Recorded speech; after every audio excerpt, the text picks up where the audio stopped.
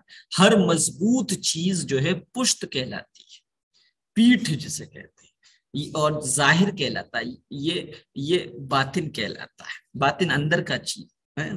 بطن عربی میں پیٹ کو کہتے ہیں بطن، تو ظاہر کہلاتے ہیں ہر سخت اور مضبوط کو، اور باطن کہتے ہیں اندر کی چیز کو. تو بہرحال دائیں ہاتھ کی ہتھیلی کو بائیں ہاتھ کی ہتھیلی کی پشت پر رکھنا. یہ بائیں ہاتھ ہے، یہ ہتھیلی تو ادھر ہو گئی، یہ پشت ہے. دائیں ہاتھ کی ہتھیلی بائیں ہاتھ کی ہتھیلی کی پشت پر رکھنا. اس طریقے سے اس کو رکھنے کا منشا یہ ہے کہ اس طریقے سے پردہ کرانا ہے، اس طریقے سے پردہ کرنا مقصد ہے. اس کو باندھنا نہیں ہے بلکہ رکھ لینا، اس طریقے سے یہ پردہ کرنا مقصود ہے. آپ سمجھیے گا، میں بہت اشاروں میں سمجھا رہا ہوں.